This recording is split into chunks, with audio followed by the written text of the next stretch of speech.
Dunia fantasi. Hubungan gelap suami dan pembantuku. Bab 72. Politik balas jasa. Pak Reno yang saat itu duduk di kursi kerjanya tiba-tiba menghentikan aktivitasnya tak kala mendengar ketukan dari arah pintu. "Masuklah, pintunya tidak dikunci." Sedikit demi sedikit, pintu mulai terbuka. Pak Yudi masuk sembari membawa map.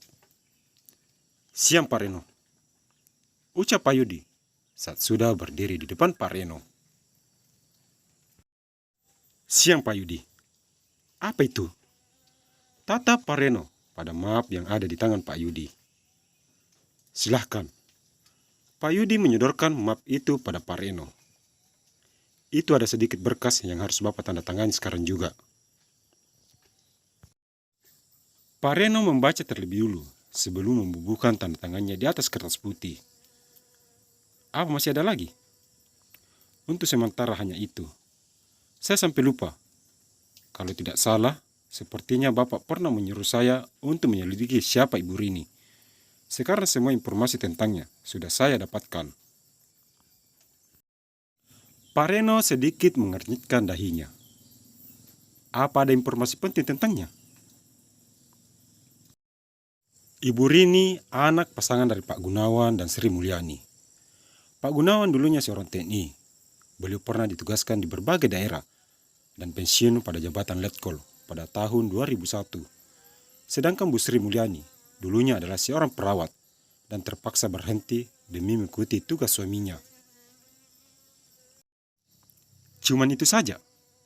Berarti kecurigaanku selama ini salah. Ternyata tidak ada sisi menarik dari kepribadian Syahrini. Bapak salah besar.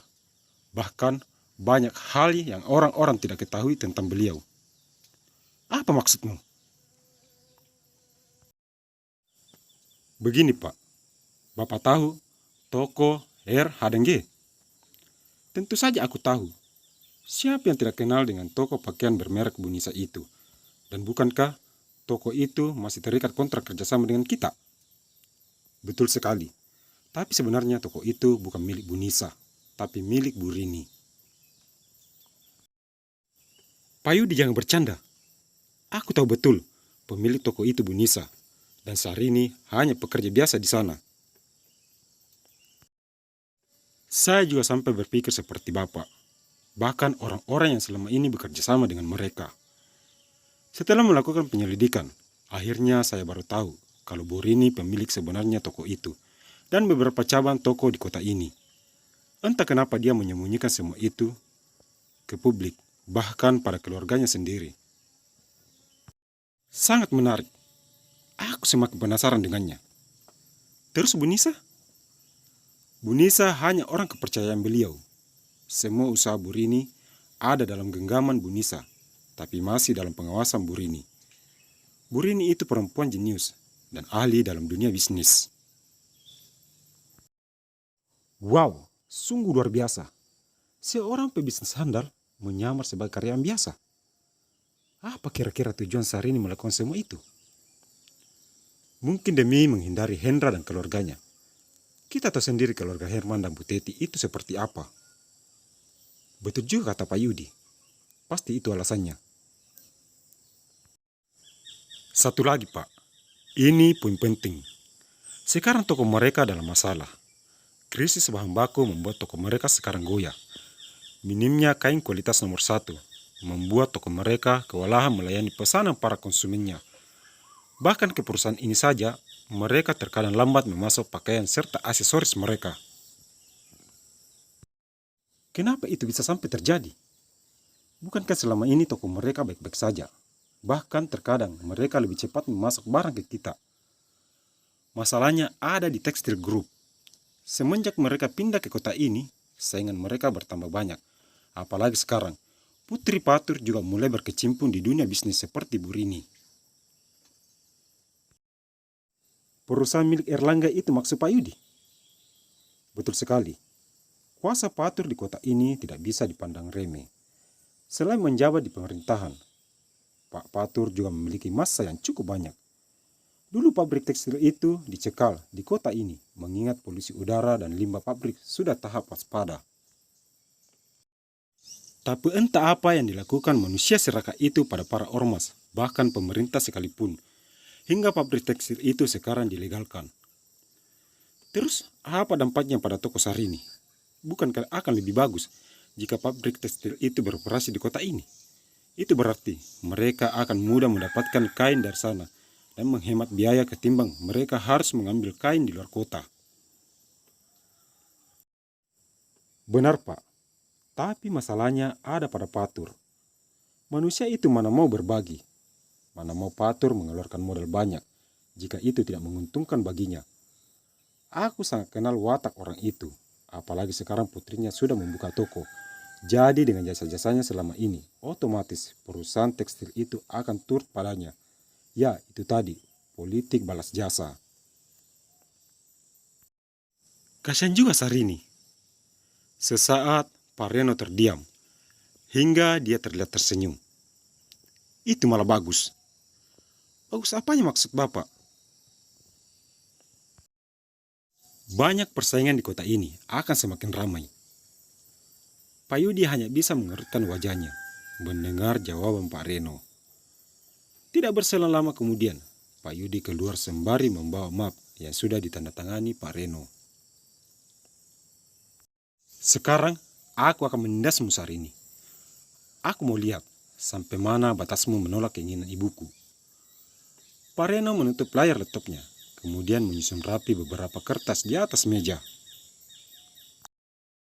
Pak Reno berdiri, lalu mengambil jas yang sengaja dia letakkan di atas punggung kursi kerjanya. Dengan langkah cepat, Pak Reno terburu-buru menuju ke arah parkiran. Pak Reno yang saat itu mengemudi mengeluarkan handphone dari dalam saku. Tony, selidiki Patur sekarang. Patur siapa?